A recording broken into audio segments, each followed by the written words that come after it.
মুহাম্মদ রাসূলুল্লাহ সাল্লাল্লাহু আলাইহি ওয়াসাল্লামের উপরে। আজকে সংক্ষিপ্ত আলোচ্য খুতবার বিষয়ে ধ্বংসপ্রাপ্ত বিগত 6টি জাতি এবং আমাদের শিক্ষা।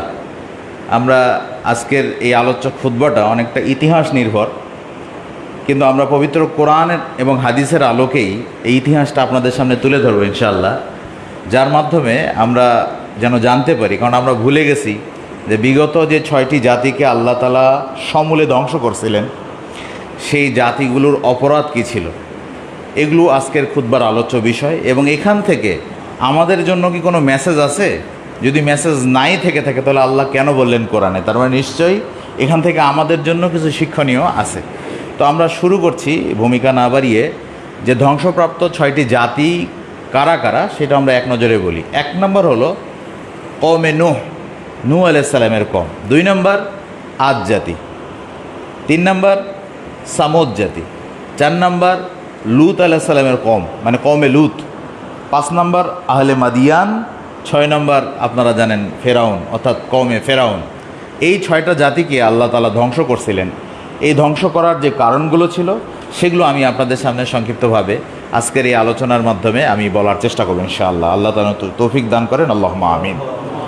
শুরু করছি যে কওমে নূহ আলাইহিস সালামের কওমের কি অপরাধ ছিল। তার আগে আপনাদেরকে একটু বলে রাখা ভালো যে নূহ আলাইহিস সালাম দুনিয়াতে আসার আগে পৃথিবীর মানুষ শিরিক সংক্রান্ত কোনো বিষয় সম্পর্কে তারা অবগত ছিল না। তারা সবাই আল্লাহর ইবাদত বন্দেগীই করত। তাদের মধ্যে অনেক সময় বোঝাপড়ার ভুল হতো, কিন্তু তারা শিরিকের সাথে পরিচিত ছিল না। কিন্তু নূহ আলাইহিস সালামের এই কওমই সর্বপ্রথম এই শিরকের প্রচলন শুরু করে। কিভাবে হয় তার একটা ঘটনা বলি। যখন তাদের নেককার 5জন ব্যক্তি, 5জন নেককার মানুষ, একজনের নাম ওয়াদ, একজনের নাম সুয়া, একজনের নাম ইয়াউক ও নাসর, এই 5জন নেককার বান্দা যখন মারা গেলেন নূহ আলাইহিস সালামের কওমের, তখন এই নূহ আলাইহিস সালামের কওমের লোকদেরকে শয়তান এসে ধোঁকা দিল যে এখন তো ওই 5জন ব্যক্তি আর নেই, ওরাই তো তোমাদেরকে আল্লাহর কথা স্মরণ করিয়ে দিত। তো যেহেতু তারা নেই, তাহলে তোমরা এক কাজ করো, তোমরা তাদের এই 5 জনের মূর্তি বানাও। তো মূর্তি যদি বানাও তাহলে তোমরা তাকে দেখতে পাবা। আর তাকে দেখতে পাইলে, যেহেতু তিনিই তোমাদেরকে আল্লাহর কথা স্মরণ করে দিত, তো তোমরা যদি তার মূর্তিটা বানাও তাহলে তাদেরকে দেখলে তোমাদের ঠিক ওই একই রকম আল্লাহর কথা মনে হবে। তো তাই তাদের স্বজাতির লোকেরা ভাবলো তাহলে মূর্তিই বানানো হোক। এই জন্য সর্বপ্রথম যে শিরকের প্রচলন ছিল সেটা ছিল মূর্তি পূজার শিরক। অর্থাৎ মানুষই এই মূর্তি বানাবে এবং মানুষই এই মূর্তির কাছে যে নিজের মাথা নত করবে, মানুষই মূর্তির কাছে যে চাইবে। এটাই ছিল সর্বপ্রথম শিরকের প্রচলন। ঠিক তাই হলো, যখন ওই সমস্ত 5জন ব্যক্তির যখন মূর্তি গড়া হলো, তখন এই ব্যক্তিগুলো, এই যারা নূহ আলাইহিস সালামের কওমের যে মানুষগুলো ছিল, তারা ওই 5জন ব্যক্তির কাছে, অর্থাৎ 5জন ওই 5টা মূর্তির কাছে গিয়ে তারা তাদের চাওয়া আল্লাহর কাছে নিবেদন করত। শয়তান এবার পরে আরেকবার এসে বললেন যে আরে তোমরা যে তাদের কাছে আল্লাহর কাছে চাও, তোমরা তো ওর কাছে চাইলেই পারো, ওই তো তোমাদেরকে সব কিছু দিয়ে দেবে।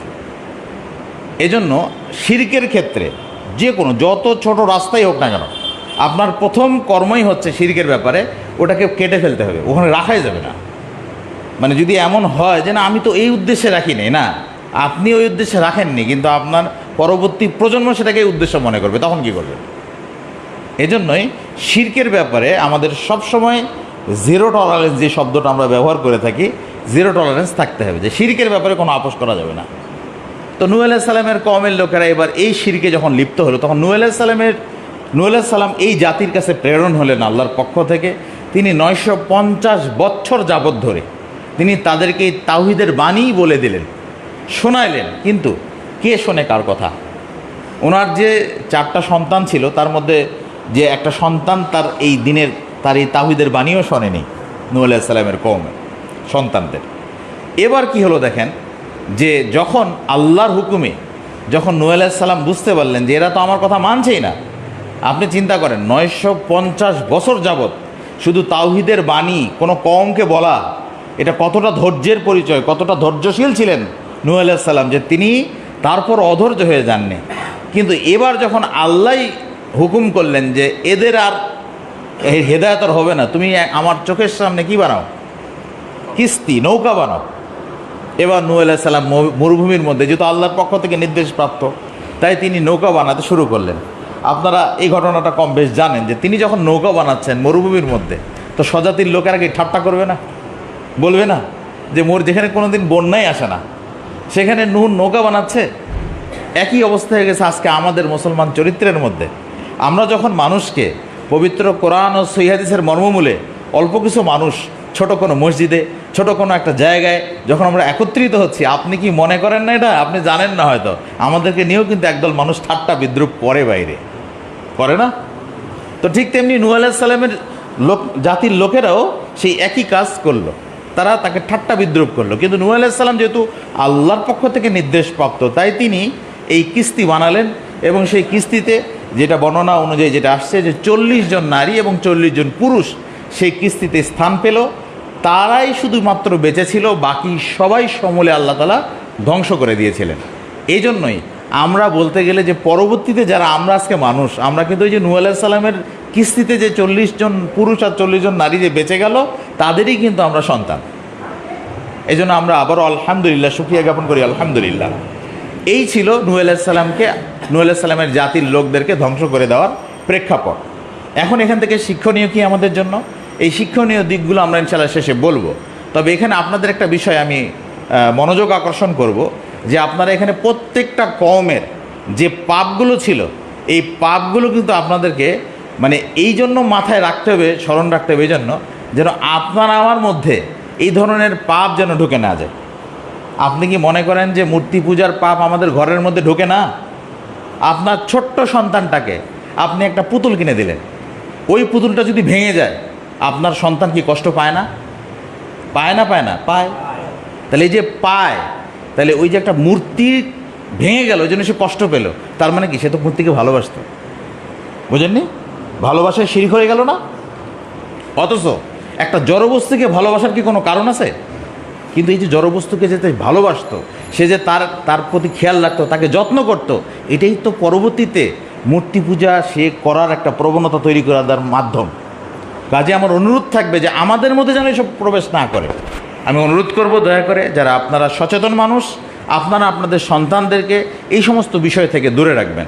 আরেকটা যেটা বড় যেটা আমাদের হয়ে যাচ্ছে সেটা কি, যে আজকে আমাদের ছোট্ট ছোট্ট শিশু বাচ্চাদের বইগুলো একেবারে ছবিতে ভরা, মূর্তিতে ভরা। তার মানে কি? এই বাচ্চাদেরকে কি শেখানো হচ্ছে?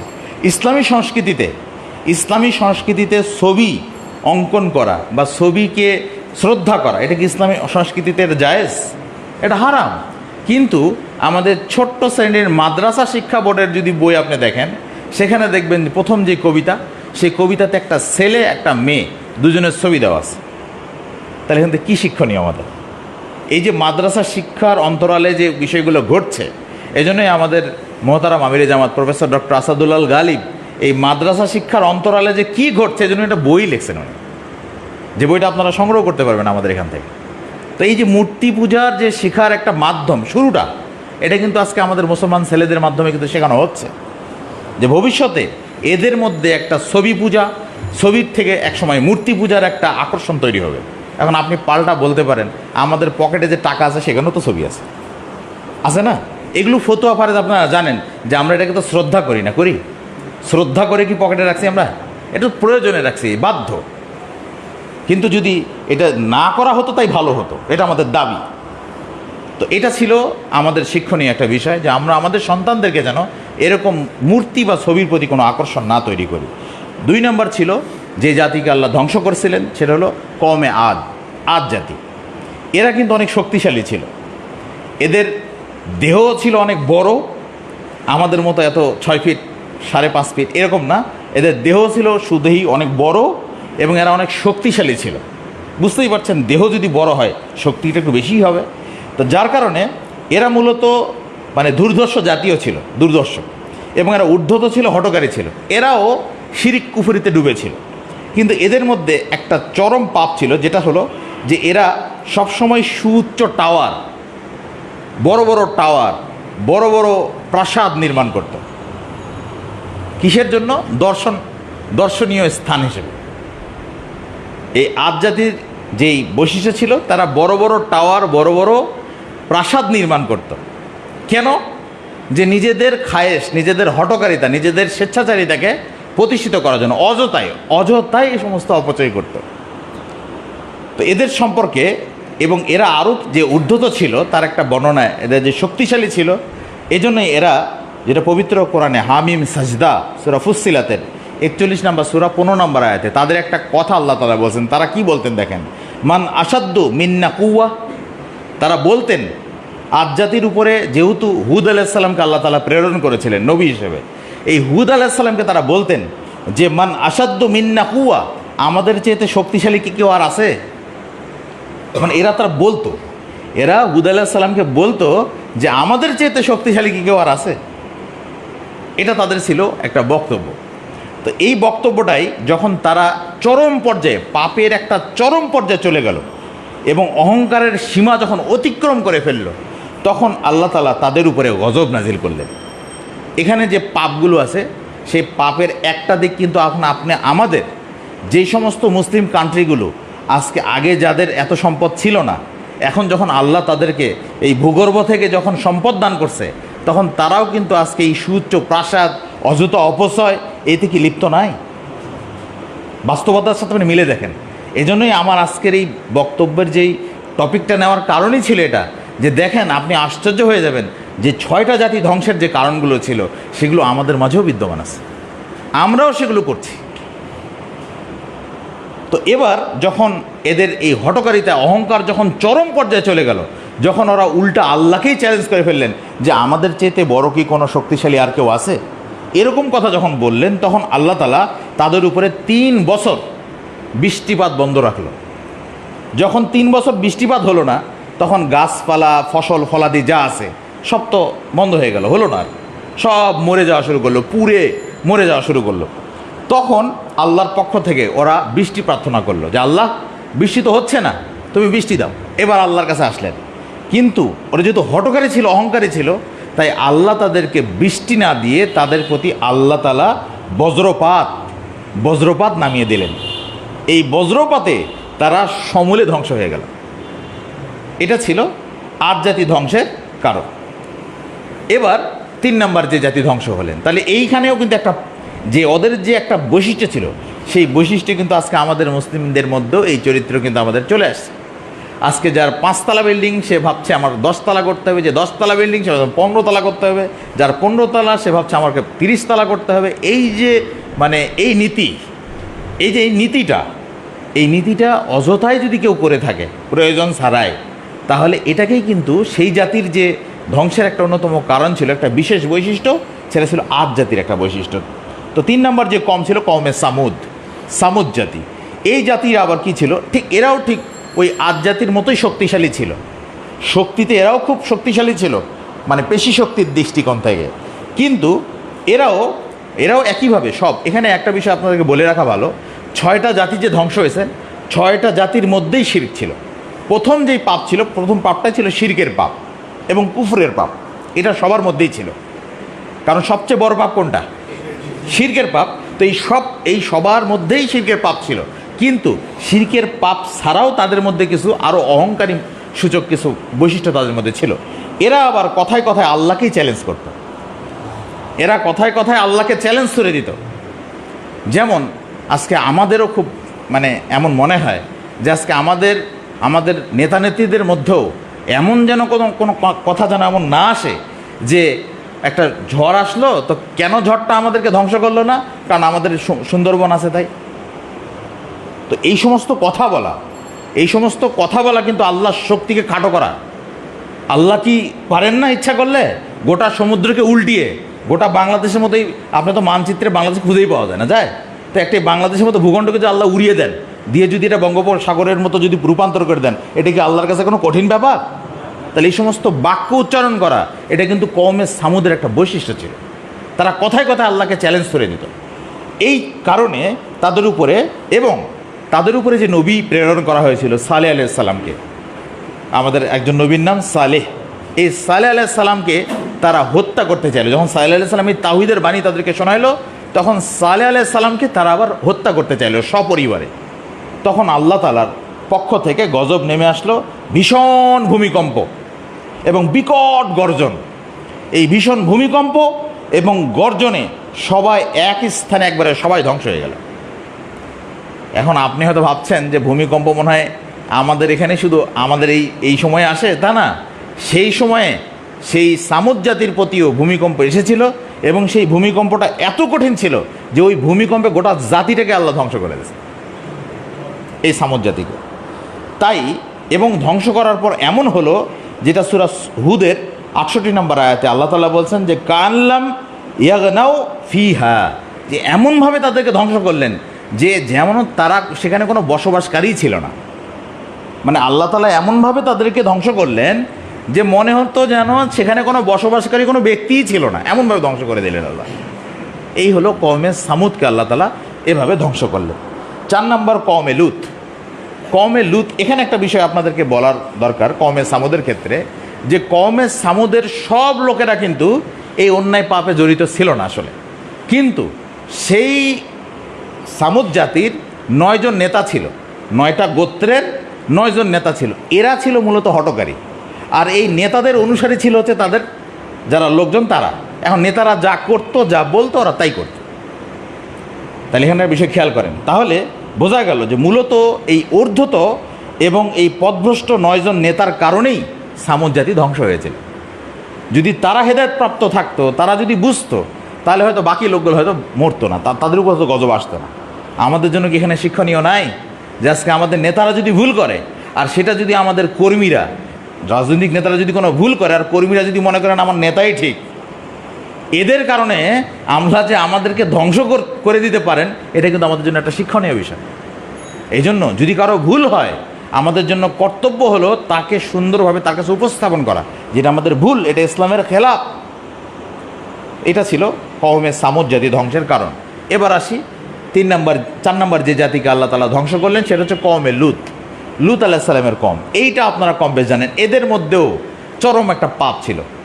চাচা ইব্রাহিম, অর্থাৎ লুত আলাইহিস সালামের চাচা ছিলেন ইব্রাহিম আলাইহিস সালাম। এই লুত আলাইহিস সালামকে আল্লাহ তাআলা প্রেরণ করলেন যে ফিলিস্তিন, জর্ডান এবং ফিলিস্তিনের মধ্যবর্তী একটা স্থানে। এখানে ফিলিস্তিনের কথা আসলো। দেখেন, ফিলিস্তিন এমন একটা শহর, আমি একটা কোর্সের একটা ক্লাস নিই আমি অনলাইনে। তো সেটা আমার বিষয়টাই হচ্ছে যে নবীদের যে ইতিহাস সেটা এবং মুহাম্মদ সাল্লাল্লাহু আলাইহি ওয়াসাল্লামের জীবনী। তো ওখানে আমি বেশ কিছু নবীদের জীবনী যখন আমি ওই নোট করছিলাম মানে লেকচার হিসেবে, তো ওখানে আমি সবার জন্যই একটা বিষয় অবাক হয়ে গেলাম যে অধিকাংশ যে নবী তাদের কিন্তু চলাফেরা ছিল ফিলিস্তিনে। সেই ফিলিস্তিনের প্রতি আজকে যে অবস্থা, এই অবস্থার জন্য আজকে আমাদের এই খুতবা থেকে আমরা সবাই তাদের যে বর্তমান যে সংকটময় অবস্থা, আমরা দোয়া করি আল্লাহ যেন তাদেরকে এই সংকটময় অবস্থান থেকে যেন আল্লাহ তাআলা তাদেরকে হেফাজত করেন, আল্লাহুম্মা আমিন। এখানে একটা বিষয় মনে রাখবেন আপনারা, এখন হামাস কোন আকিদার, কোন কি, ওটা আমার দেখার টাইম নেই। কেন নাই? কারণ যে মসজিদ, যে আকসা মসজিদ যেটা, সেটা কিন্তু মুসলমানদের হৃদস্পন্দন। এখানে কিন্তু সেটা কে পক্ষে আসার কে, ওটা আমার দেখার দরকার নাই। আমার এখানে দেখতে হবে যে মসজিদুল আকসা যেটা, সেটা তো মুসলমানদের পবিত্রতম 3টা স্থানের একটা। এই জন্য যেহেতু আকসার সপক্ষে আমরা এটা দোয়া করছি তাদের জন্য। মূলত পবিত্র ভূমিটা যেন কাফেরদের করদলগত না হয়, এটা আমাদের, এই জন্য আমাদের মানে দুঃখ বেদনা। এখানে আবার রাজনীতিক আরেকটা ইস্যু দাঁড় করানোর কোনো সুযোগ এখানে কিন্তু আমাদের নাই। কাজে বিষয়টা আমাদের বুঝতে হবে। আল্লাহ তাআলা আমাদেরকে বোঝার তৌফিক দান করুক, আল্লাহুম্মা আমিন। তো কওমে লুতের যে পাপ ছিল সেটা কি ছিল, যে কওমে লুত এর আগ পর্যন্ত কখনো এই পাপটা ছিল না। শিরিক তো সবাই করতো, শিরিক কুফর সবার মধ্যেই ছিল, কিন্তু এই কওমের মধ্যে একটা নতুন ধরনের পাপ ছিল যেটা সম্পর্কে ইতিপূর্বে কারোই জানা ছিল না।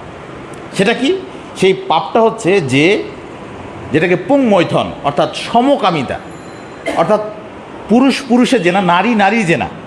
এই যে জেনা করার পাপ, এই জেনা করার পাপটা লূত আলাইহিস সালামের কওমের পূর্বে এটা কোনোদিন ছিল না। এখন আপনি বলেন, এখন কি আমাদের এই শেষ নবীর উম্মত যারা আমরা কি এই সমস্ত নিউজ পাই না? আপনারা তো জানেন নাকি? এটা জানেন না? আমি আপনাদেরকে একটা তথ্য দিই। বেশ কিছুদিন আগে একটা আর্টিকেল আমি পড়ছিলাম যে যারা পর্নোগ্রাফি তৈরি করে তাদের মস্তিষ্কটা কতটা বিকৃত, দেখেন তারা কিভাবে মানুষের রুচিটাকে, যদিও কথাটা একটু অ্যাডাল্ট হয়ে যাচ্ছে, কিন্তু আপনাদেরকে জ্ঞাতার্থে বলতেছি যে সেই গবেষণায় এসে বলছে যে তারা প্রথমে আকর্ষণ তৈরি করলো একটা যুবতী মেয়ে একটা যুবতী ছেলের।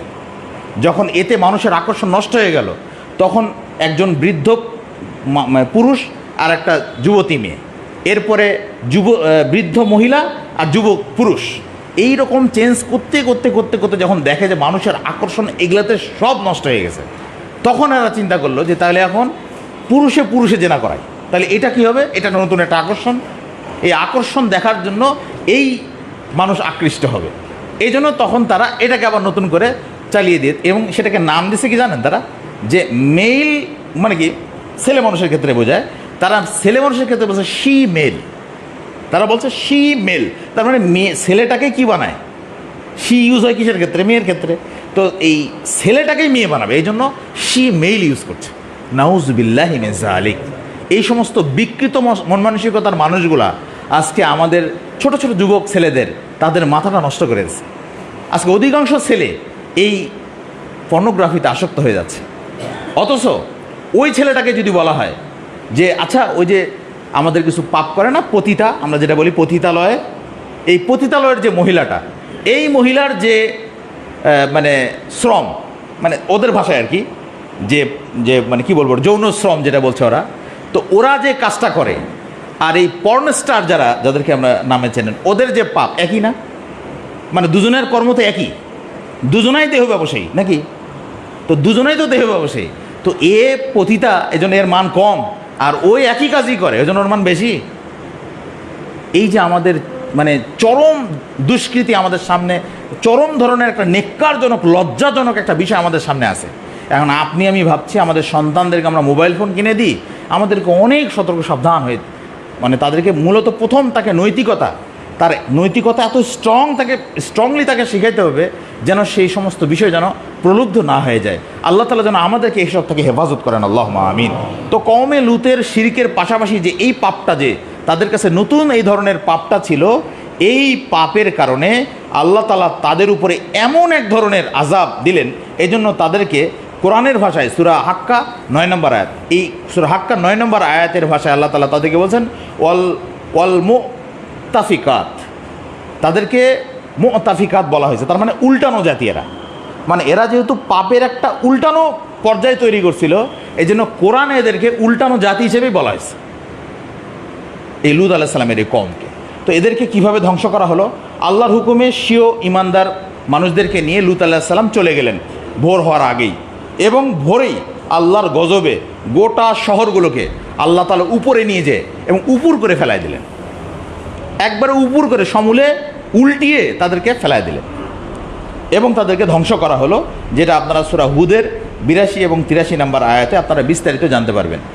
এই তাদেরকে যে জায়গাটায় ধ্বংস করা হয়েছিল সেই জায়গাটাতে এখন বলা হয় মৃত সাগর। আপনারা মনে হয় অনেকেই নাম জানেন।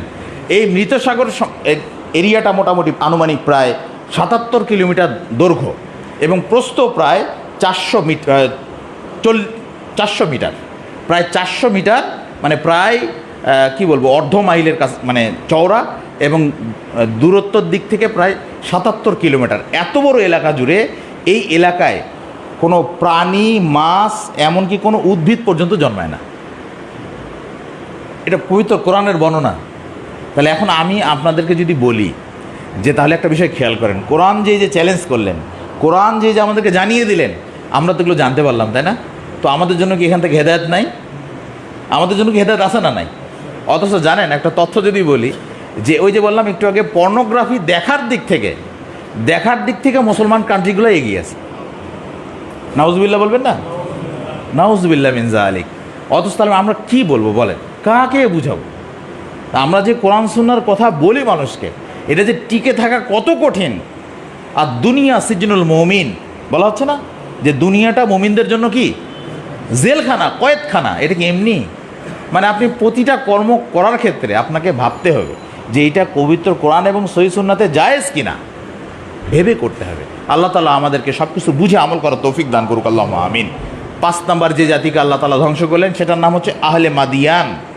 আহলে মাদিয়ান সম্পর্কে পবিত্র কোরআনে যে বর্ণনা আসছে, এদের মধ্যেও শিরিক এবং কুফরের পাপ ছিল, কিন্তু এদের মধ্যে আরেকটা চরম পাপ ছিল। সেটা কি? এরা ওজনে কম দিত। যে কোনো ওজনে কি করত? কম দিত, তার মানে জুলুম করতো, ঠিক না? এর অর্থ কিন্তু এটা, তার মানে একজনের কাছে যেটা আমানত আপনি পাবেন, ধরেন আমি দেশের কি জনগণ না, আমি দেশের শাসকের কাছে আমার কিছু হক আছে না? তো আমি আমার হক যদি না পাই, তাহলে সে কি আমার সাথে যে দাঁড়িপাল্লা, যে মিজানের যে নিক্তি, সে কি ঠিক করলো? ধরেন এলাকার মেম্বার, চেয়ারম্যান, তাদের কাছে আমার একটা হক আছে না, বা কমিশনার, তো তাদের কাছে যে আমার হক আছে, সেই হকটা যদি আমাকে সে না দেয়, তাহলে তার যে বিবেকের ওজন, বিবেকের যে নিক্তি, এটাতে কি সে ঠিক করলো? তারপর আপনাকে কিন্তু এভাবে বুঝে নিতে হবে বিষয়টা, যে ওজনে কম শুধুমাত্র গোস্ত কিনতে গেলেন তাই কম দিল, ওটা না, কিন্তু সব ক্ষেত্রেই যে যেখানে দায়িত্বশীল, তার যে বিবেকের যে একটা ওজন আছে, এই ওজনের দিক থেকে সে যদি কম দেয়, এটাই হচ্ছে সেই জাতির লোকরা করতো, ওজনে কম বেশ করতো। আর আমরা কি ফেরেশতা? আমরা করি না এটা? আমরা আমাদের সম্পত্তির ক্ষেত্রে মানুষকে ফাঁকি দিই, আমরা দিই তো না, দিই না? আমাদের মধ্যে এরকম চরিত্র আছে, যে হয়তো আপনার আমার না থাকতে পারে, অনেকের এটা আছে। তো এই যে কাজগুলো আহলে মাদিয়ানের এই বিষয়গুলো ছিল অনেক বেশি। আচ্ছা, এবার শুআয়ব আলাইহিস সালাম এই জাতির উপরে প্রেরণ করলো আল্লাহ তাআলা। শুআয়ব আলাইহিস সালাম তাদেরকে এই ওহির দাওয়াত, তাওহীদের বাণী শোনালেন এবং তাদেরকে এই ন্যায় জুলুম থেকে ফিরে আসার জন্য তাদেরকে অনুরোধ করলেন। কিন্তু শুআয়ব আলাইহিস সালামের এই কথা তাদের হৃদয়ে কর্ণপাত করলো না, তারা এর প্রতি হেদায়েত নিলেন না, যার কারণে আল্লাহ তাআলার গজব নেমে আসলো তাদের উপরে। এবং তাদেরকেও আল্লাহ তাআলা 7 দিন প্রচণ্ড গরমে, আজকে আমাদের দেশেও এখন একটা সিজন যাচ্ছে যে অনেক গরম, এত তীব্র গরম, যেটা আমাদের ইতিহাস ঘাটতে হচ্ছে যে এর আগে লাস্ট কবে হয়েছিল এরকম। তো ঠিক এদেরকে 7 দিন এত প্রচণ্ড গরমে এদেরকে রাখা হলো, যে তখন এরা ওই ভূমির উপরে থাকাটা মনে করলো যে আমাদের জন্য মাটির উপর টিকে থাকা যাবে না, তাই তারা মাটির নিচে গেল, মাটির নিচে ঘর করে সেখানে গেল। কিন্তু মাটির নিচে গিয়েও দেখে যে এত গরম, ওখানেও টিকতে পারলো না, তাই তারা জঙ্গলে চলে গেল। জঙ্গলে চলে যেয়ে এবার আল্লাহর কাছে বলছেন, আল্লাহ তুমি আমাদেরকে এবার হেফাজত করো। তখন আল্লাহ তাআলার দিকে তাকায় তারা থাকলেন, আল্লাহ তাআলা তাদেরকে অগ্নি বর্ষণ করলেন, অগ্নি বর্ষণ করে তাদেরকে ধ্বংস করে দিলেন। এই ছিল 5 নাম্বার জাতি আহলে মাদিয়ানকে আল্লাহ তাআলা ধ্বংস করলেন। এরপর এই জন্য এদেরকে ধ্বংস করার পর আল্লাহ তাআলা ওই একই শব্দই বলছেন যে কানলাম ইয়াগনাউ ফিহা, এদেরকেও আল্লাহ এমনভাবে ধ্বংস করলেন যে মনে হচ্ছে এখানে কোনো আর বসবাসকারী ছিল না, এমনভাবে ধ্বংস করে দেন। 6 নাম্বার ছিল কওমে ফেরাউন, যেটা আপনারা জানেন। ফেরাউন কওমের একটা চরম জুলুম ছিল, এটা ছিল অন্যান্য জুলমের চেয়েও, মানে জুলমের দিক থেকে অনেক কঠোর। কেমন দেখেন, ফেরাউন জানতে পারল যে তারই কওমের, তারই সম্প্রদায়ের একজন যুবক ছেলে, তার এই শাসন ক্ষমতা তাকে ধ্বংস হবে তার মাধ্যমে। তাই সে কী করলো, ছোট্ট ছোট্ট শিশু যত হবে, যদি ছেলে সন্তান হয় তো তাদেরকে জীবন্ত তাকে কুরবানি করা হতো। এই জন্য তিনি 2 জন মানুষকে নিয়োগ দিলেন, যে মানে দুই শ্রেণীর মানুষকে। এক শ্রেণী হচ্ছে ধাত্রী, যারা মহিলাদের গর্ভধারণ করে ধরে রাখে তাদেরকে, আরেক শ্রেণী হচ্ছে জল্লাদ। এই ধাত্রীদেরকে নিয়োগ দিলেন সরকারিভাবে, যে তোমার কাজ হলো যে তুমি বলবা যে কোন কোন জায়গায় ছেলে মানুষ এসে, আর জল্লাদকে খবর দেওয়া হবে, জল্লাদ যে তাদেরকে একবারে 2 কাট করে দেবে। মায়ের সামনে সন্তানকে এভাবে দ্বিখণ্ডিত করে দেওয়া হতো। এই যে জুলুমের এত চরম পর্যায়ে গেল, এবং এত সে স্বেচ্ছাচারী শাসক ছিল, এই জুলমের কারণে যখন এজন্য তাদের প্রতি আল্লাহ তাআলা মুসা এবং হারুন আলাইহিস সালামকে প্রেরণ করলেন। এই মুসা এবং অনেক ঘটনা অনেক লম্বা। মুসা এবং হারুন আলাইহিস সালাম তাদেরকে যে ওহির দাওয়াত দিলেন, তাদেরকে যে কথাগুলো বললেন, তারা তো কখনো তাদের প্রতি ঈমান আনেইনি, তারা বনু ইসরায়েলদের প্রতি আরও জুলুমটা আরও বেশি বাড়িয়ে দিয়েছিল। এই জুলুম বাড়িয়ে দেওয়ার কারণে আপনারা জানেন যে যখন এই জুলুমের চরম একটা বিষয় হলো, এবং এই জাতিটা এত অবাধ্য ছিল, যে অবাধ্যতা আজকে আমাদের মধ্যেও আছে। আমি আপনাদেরকে প্রেক্ষাপটটা বলি। এদের প্রতি প্রথমে আল্লাহ তাআলা এরা এত জুলুম করার কারণে আল্লাহ কয়েক ধরনের এদের উপর আযাব দিলেন। 1, দুর্ভিক্ষ দিলেন। 2, প্লাবন, বন্যা দিলেন। 3, পঙ্গপালের মাধ্যমে এদেরকে আযাব দিলেন। 4, উকুনের মাধ্যমে এদেরকে আযাব দিলেন। 5, ব্যাঙের মাধ্যমে এদেরকে আযাব দিলেন। 6, প্লেগ, মহামারী, যেই মহামারী এখন আমাদের মাঝেও আসে না, এই মহামারী দিলেন। এত কিছু দেওয়ার পর এবার ওরা ফেরাউন যখন কিছু করতে পারছে না, তখন কওমের লোকেরা মুসার কাছে চলে গেল। মুসা আলাইহিস সালামকে যেয়ে বলল, হে মুসা, তুমি একটু তোমার রবকে যেয়ে বলো না আমাদেরকে যেন এই আযাব থেকে আল্লাহ তাআলা রক্ষা করেন। তো মুসা আলাইহিস সালাম আল্লাহর কাছে দোয়া করলেন, আল্লাহ তাআলা দোয়া কবুল করলেন এবং তারা আবার কিছুদিন ভালো হয়ে গেল। 1-2 বছর পর তারা আবারও সেই একই অবাধ্যতা করা শুরু করে। আমাদের মধ্যে কি তাই আছে না? কিছুদিন আগেই এই যে করোনা গেল, এই যে নিয়মিত এখন আমাদের ডেঙ্গু হচ্ছে, তাই না? রোগ, এটা তো ঢাকাতে বেশি, আপনারা ভালো জানেন। তো এই যে রোগগুলো যে হচ্ছে, অথচ আপনি আমি কি এখান থেকে শিক্ষা নিচ্ছি? আমরা যেমন তেমনই। এখনই যদি সব লকডাউন হয়ে যায়, আবারও কিন্তু আমরা একটু কোরআন সুন্নাহ মানা শুরু করব, আবারও আমরা সালাতের ব্যাপারে যথেষ্ট সচেতন হব বা ইসলাম মানার ক্ষেত্রে নিজের মনকে বুঝাবো, কিন্তু যেমনি এটা আবার দূর হয়ে যাবে, আবার আমরা যেমন ছিলাম তেমনই হয়ে যাবে। তো ওই জাতি আর আমাদের জাতির মধ্যে কোনো পার্থক্য থাকলো?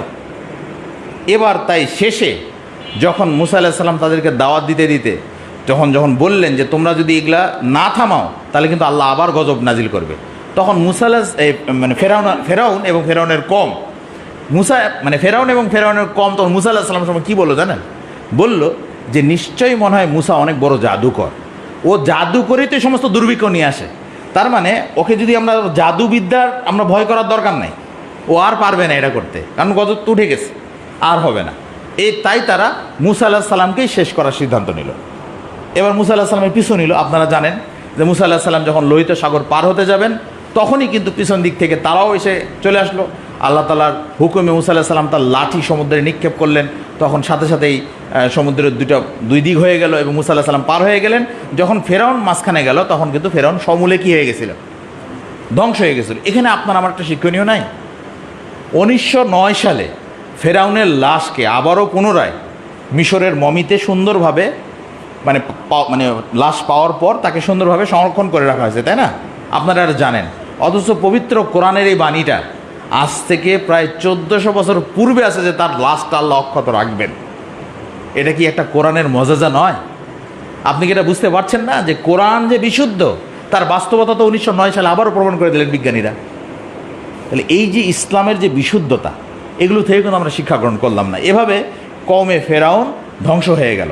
এখন একটা বিষয়, আমাদের মধ্যে যে পাপগুলো আমরা দেখলাম, এই সবগুলো পাপ যদি আপনি একত্র করেন, সবগুলো পাপই কি আমাদের মধ্যে আছে না? এই উম্মতের মধ্যে আছে কি নেই? তো তারপর আমরা ধ্বংস হচ্ছি না কেন?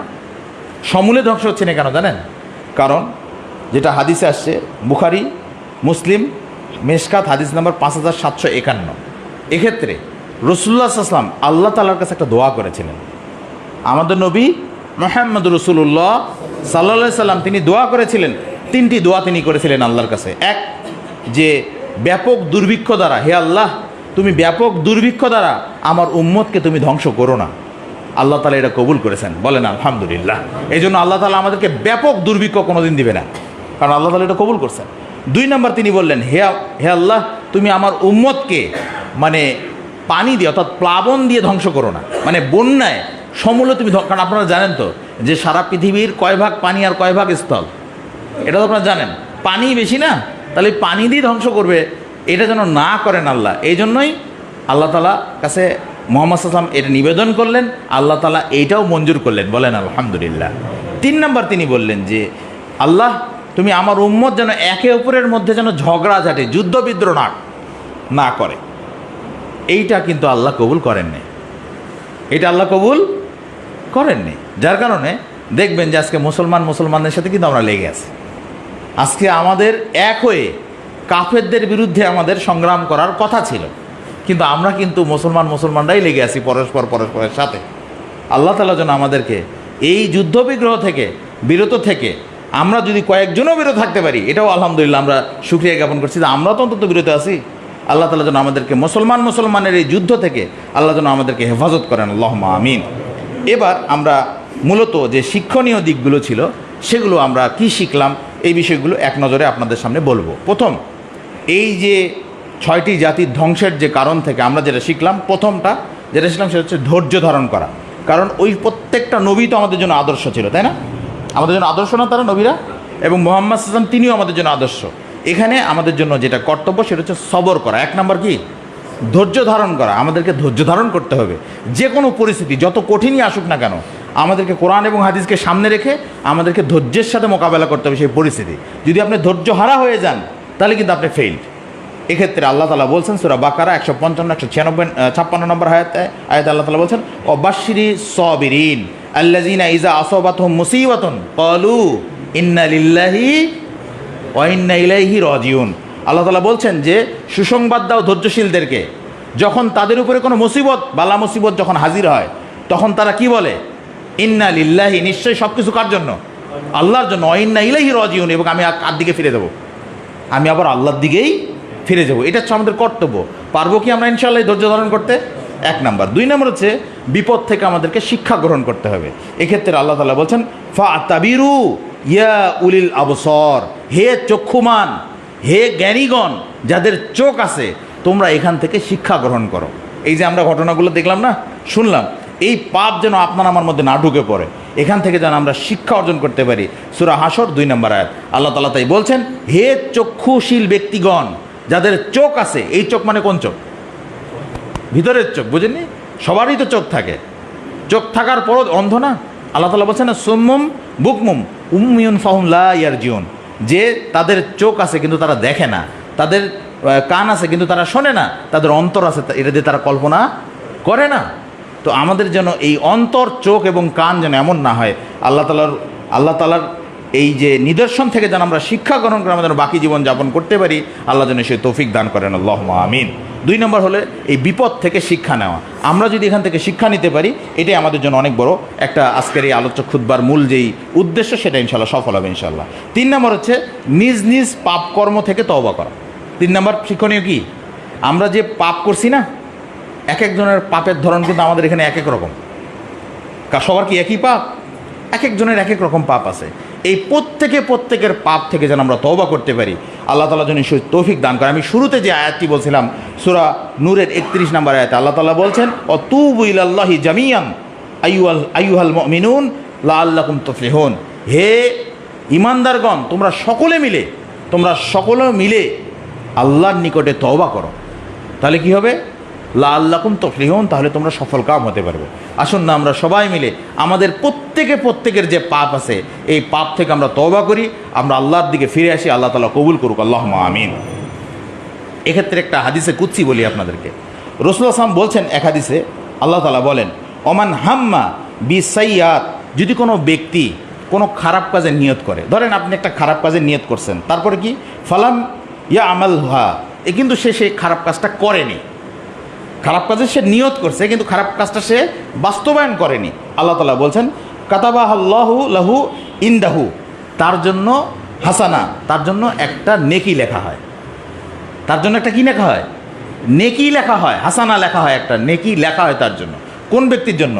পরে আল্লাহ তাআলা বলছেন যে কামিলাতান, তার জন্য পূর্ণ একটি নেকি লেখা হয়। সুবহানাল্লাহ। তার মানে আপনি একটা পাপ কাজের নিয়ত করছেন, ধরেন করছেন, সেটা যে কোনো পাপ, সেটা আপনি করলেন না, এই না করার জন্য আল্লাহ আপনাকে নেকি দান করবে। মানে আপনি পাপ কিন্তু খারাপ কাজেরই নিয়ত করছেন, খেয়াল করেন বিষয়টা, কিন্তু শুধু পাপটা আপনি করলেন না। কেন করলেন না? এখন যদি আপনি নিয়ত না করে করেন তাহলে নেকি পাবেন না, কিন্তু আপনার এই নিয়ত থেকে আমি নেকি পাবো, যদি না করি নেকি পাবো। হাদিসে কুদসি, সহিহ বুখারী 6491 নম্বর হাদিস। তো এটা ছিল আমাদের 3 নম্বর যে বিষয়টা, যে আমরা যেন পাপ কর্ম থেকে তওবা করতে পারি। আল্লাহ তাআলা যেন আমাদের সবাইকে পাপ কর্ম থেকে তওবা করার তৌফিক দান করেন, আল্লাহুম্মা আমিন। 4 নম্বর যেটা সর্বশেষ যে শিক্ষণীয় বিষয়, সেটা হচ্ছে বিপদগ্রস্ত দুর্গত মানুষের সেবায় নিজেকে নিয়োজিত রাখা। এটা কিন্তু আমাদের অন্যতম, আল্লাহর রহমত পাওয়ার জন্য, আল্লাহর রহমতের হিতাকাঙ্ক্ষী হওয়ার জন্য আমাদেরকে সব সময় বিপদগ্রস্ত দুর্গত মানুষের পাশে সব সময় নিজেকে নিয়োজিত রাখতে হবে। এক্ষেত্রে যেটা রাসূল বলছেন যে লা ইয়ারহামুল্লাহ মান লা ইয়ারহামুন নাস, যে আল্লাহ তাআলা ততদিন পর্যন্ত বান্দার সাহায্য করবেন যতদিন বান্দা মানুষের সাহায্য করবে। সুবহানাল্লাহ। বান্দার রহমত যদি আপনি বান্দার প্রতি যদি আপনি রহমত করতে পারেন, তাহলে আল্লাহও কি করবে? আপনার আমার প্রতি রহমত করবেন। সহিহ বুখারী 7376 নম্বর হাদিস। আরেক হাদিসে রাসূল বলছেন মানকানা হাজাতি আখিহি, যদি কোনো ভাইয়ের আপনি অভাব দূর করে দেন, আল্লাহ তাআলা বলছেন কান আল্লাহু ফি হাজাতিহি, তাহলে আল্লাহ তাআলা আপনার সেই অভাব দূর করে দেবেন। সুবহানাল্লাহ। আপনি কোন একটা দিনী ভাইয়ের, কোন একটা ভাইয়ের অভাব আপনি দূর করে দিলেন, আল্লাহ তাআলা আবার আপনার ওই সেই অভাব দূর করে দেবেন, যেটা আপনারা পাবেন সহিহ বুখারী 2442 নম্বর হাদিস। আবু দাউদ আরেকটা হাদিস আছে ইরহামু মান ফিল আরদ তোমরা জমিনবাসীর প্রতি দয়া করো, আল্লাহ রাসূল বলছেন যে তোমরা জমিনবাসীর প্রতি দয়া করো, তাহলে কি হবে?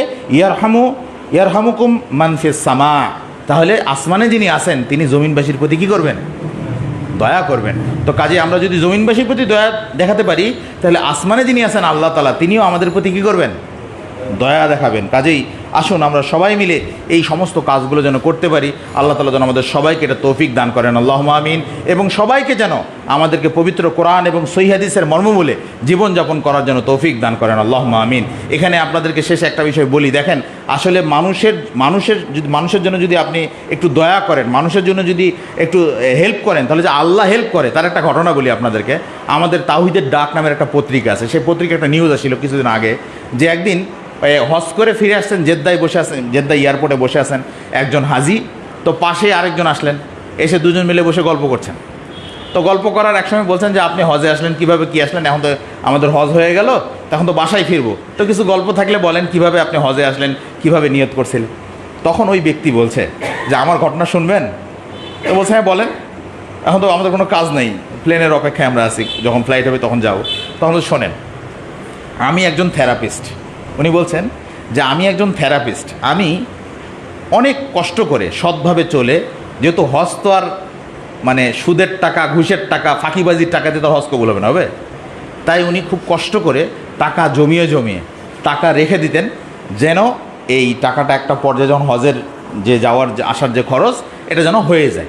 যখন এটা হয়ে গেছে, যেই দিন উনি টাকা জমা দিতে যাবেন, টাকাটা যেদিন উনি জমা দিতে যাবেন, মানে হজ করার জন্য যেই রেজিস্ট্রেশন করার জন্য যে টাকা জমা দিতে হয় সেখানে, সেই দিন ওনারই সামনে এমন এক রুগী, যেই রুগীর এমন একটা রোগ, যে রোগের জন্য যে চিকিৎসা করাটা এত প্রয়োজন, এখন ওই ব্যক্তি বলছে আমার তো কোনো টাকা নাই, আমার তো কোনো ক্ষমতাও নাই যে আমি মানে কোনো মাধ্যম থেকে আমি টাকাটা নিয়ে আসবো, তো আমার আর কিছু করার নাই, তাহলে আপনি প্রেসক্রিপশন যা আছে লিখে দেন, আমি যদি পারি তো ওষুধ নিলাম।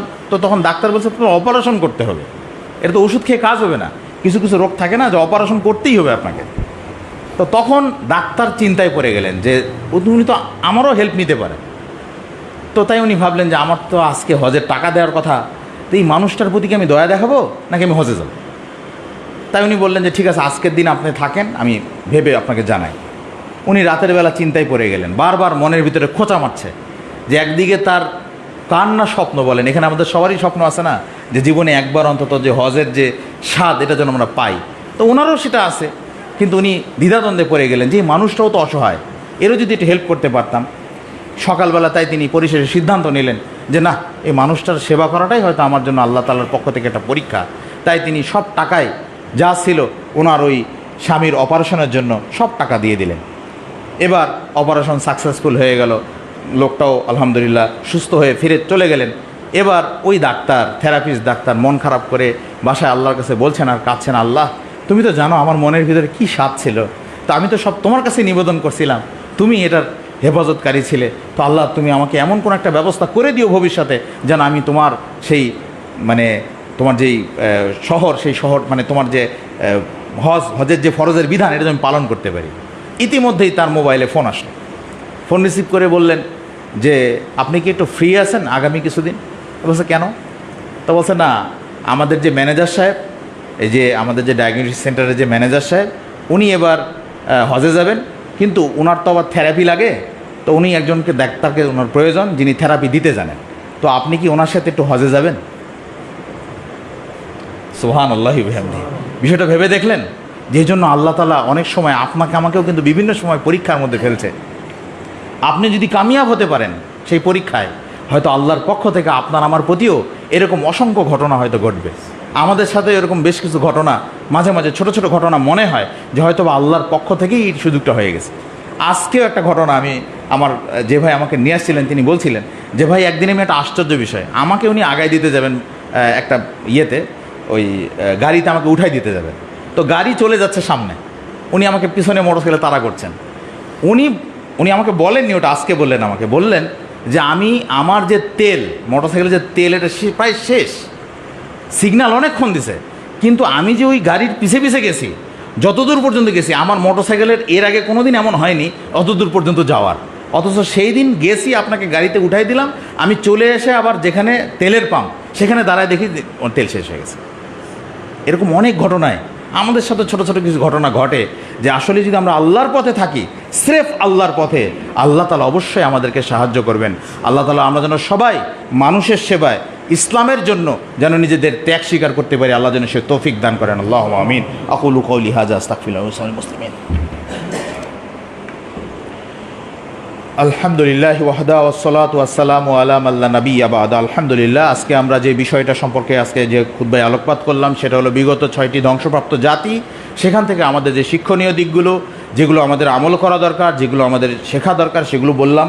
তো আল্লাহ তাআলা যেন আমাদের সবাইকে এই ধৈর্য ধারণ করা এবং আমাদেরকে এখান থেকে শিক্ষা গ্রহণ করা এবং বিশেষ করে তওবা করে আমরা যেন মানুষের পাশে যেন দাঁড়াতে পারি, আল্লাহ যেন সেটা তৌফিক দান করেন। আল্লাহুম্মা আমিন। এক্ষেত্রে আমি আপনাদেরকে অনুরোধ করব যে দেখুন, আমাদের এই সবগুলো বিষয়ই কিন্তু আমাদেরকে জানতে হবে। আমাদের যদি জ্ঞানের যদি স্বল্পতা থাকে তাহলে কিন্তু আমরা এগিয়ে যেতে পারবো না। এই কাজে আমাদেরকে জ্ঞানের যুদ্ধে আজকে আমাদেরকে এগিয়ে থাকতে হবে। আজকে যদি আমাদের জ্ঞানের যুদ্ধে যদি আমরা এগিয়ে থাকতে পারি, ইনশাআল্লাহ আমরা সফল হতে পারবো। এই জন্য আপনাদের এই আল ফুরকান মসজিদের কর্তৃপক্ষ আজকে বাদ মাগরিব একটা আয়োজন করেছে, যে আয়োজনে আজকে আমাদের যে আলোচ্য বিষয়, সে আলোচ্য বিষয়টাই মূলত ইলম অর্জনটা আসলে আমাদের কেন করা প্রয়োজন এই যুগে এবং এর গুরুত্বটা কী, এই বিষয়ে আমরা আলোকপাত করবো ইনশাআল্লাহ। এবং ওহী মানার ক্ষেত্রে প্রথম যে প্রতিবন্ধকতা সেটাই কিন্তু ইলম অর্জন না করা, জ্ঞান না থাকা। এই জ্ঞান না থাকার কারণে কিন্তু আজকে গোলমাল লেগে গেছে। যাদের কাছে যে জ্ঞান আছে সেই জ্ঞান যদি ওহী দ্বারা পরিচালিত না হয় তাহলে কিন্তু সে কখনোই সঠিক পথে যেতে পারবে না। যদি তার ইমামের মতো করে, যদি তার দলের মতো করে, যদি তার মানহাজ বা মাযহাবের মতো করে যদি ইসলামকে মানে, তাহলে তো ইসলামের সে কোনোদিন সঠিক বিষয়টা পাবে?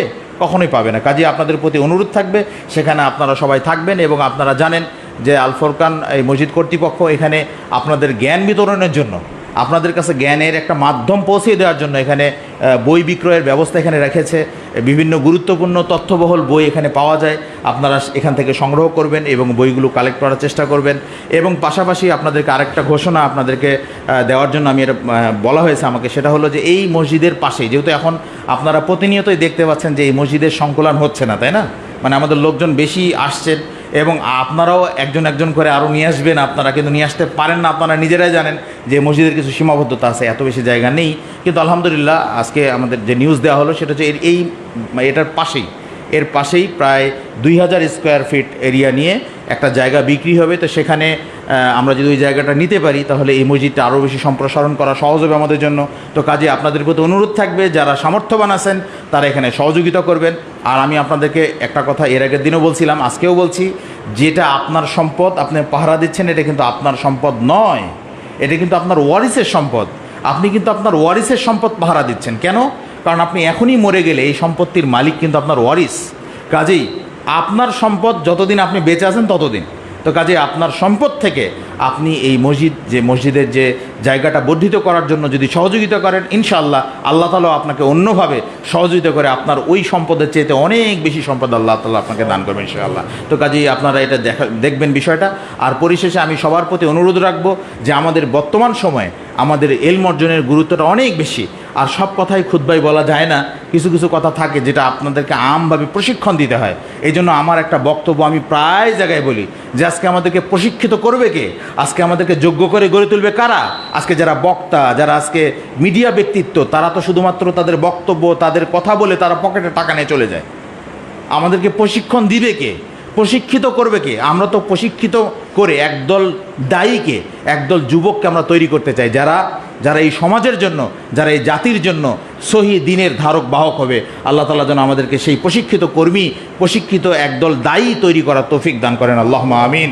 এবং আপনাদেরকেই যেন সেই দায়ী হিসেবে যেন আল্লাহ কবুল করে নেন, আল্লাহুম্মা আমিন। পরিশেষে আমরা সবাই সবার জন্য দোয়া করি, আল্লাহ তাআলা যেন আমাদের ফিলিস্তিন সহ কাশ্মীর, ইয়েমেন, আজকে মিয়ানমার, এই যে মুসলমানদের প্রতি যে নির্যাতন হচ্ছে, এই মুসলমানদের নির্যাতন এর জন্য যেন আল্লাহ যোগ্য একজন অভিভাবক যেন আল্লাহ আমাদেরকে দান করেন, আল্লাহুম্মা আমিন। আল্লাহর পক্ষ থেকে যেন আল্লাহ গায়েবী সাহায্য দিয়ে যেন আল্লাহ তাআলা এই কাফেরদের সমস্ত ষড়যন্ত্র নস্যাৎ করে দেন, আল্লাহুম্মা আমিন। এবং আল্লাহ তাআলা যেন আমাদেরকে যেন প্রকৃত ঈমানের সাথে যেন আমরা কবরে যেতে পারি, আল্লাহ যেন সেই তৌফিক আমাদের দান করেন, আল্লাহুম্মা আমিন। এবং আমরা যেন সবাই, আমরা যারা আমাদের আত্মীয় স্বজন যারা মারা গেছে তাদের জন্য যে দোয়া, তাদের জন্য যে দান খয়রাত করার যে সুযোগটা আমাদের আছে, এই সুযোগটা যেন আমরা সবাই যেন অংশগ্রহণ করতে পারি। আল্লাহ যেন সে তৌফিক আমাদের দান করেন, আল্লাহুম্মা আমিন। এবং যারা মারা গেছে আমাদের আত্মীয় স্বজন, তাদের ভুল ত্রুটি আল্লাহ তাআলা ক্ষমা করে দিয়ে আল্লাহ তাদেরকে জান্নাতবাসী করুন, আল্লাহুম্মা আমিন। এই বলেই আজকের যে আলোচ্য খুতবা ছিল সেটা আমি শেষ করছি। আর আপনাদের প্রতি আমি আবারও উদাত্ত আহ্বান রাখছি যে আজকে যে বাদ মাগরিব যে আলোচনার বিষয় আমাদের রয়েছে, সেখানে আপনারা সবাই অংশগ্রহণ করার সাধ্যমতো চেষ্টা করবেন। সেখানে ইনশাআল্লাহ বিস্তারিত আরও কিছু কথা, আরও কিছু প্রশ্নোত্তর ব্যবস্থা থাকলে সেটাও ইনশাআল্লাহ আমাদের ওই সাবজেক্ট রিলেটেড আমরা দেওয়ার চেষ্টা করবো ইনশাআল্লাহ। ইন্নাল্লাহ ওয়া মালাইকাতুহু ইউসাল্লুনা আলান নবী ইয়া আইয়ুহাল্লাযিনা আমানু সাল্লু আলাইহি ওয়া সাল্লিমু তাসলিমা। আল্লাহুম্মা সাল্লি আলা মুহাম্মাদ ওয়া আলা আলি মুহাম্মাদ কামা সাল্লাইতা আলা ইব্রাহিম ওয়া আলা আলি ইব্রাহিম ইন্নাকা হামিদুম মাজিদ। আল্লাহুম্মা বারিক আলা মুহাম্মাদ ওয়া আলা আলি মুহাম্মাদ কামা বারাকতা আলা ইব্রাহিম ওয়া আলা আলি ইব্রাহিম ইন্নাকা হামিদুম মাজিদ। ইন্নাল্লাহা ইয়া'মুরুনা বিল আদল ওয়াল ইহসান ওয়া ইতা'যিল কুরবা ওয়া ইয়ানহা আনিল ফাহশাই ওয়াল মুনকার ওয়াল বাগি ইয়াইযুকুম লাআল্লাকুম তাযাক্কারুন ফাযকুরুনি আযকুরুকুম ওয়াশকুরু লি ওয়া লা তাকফুরুন।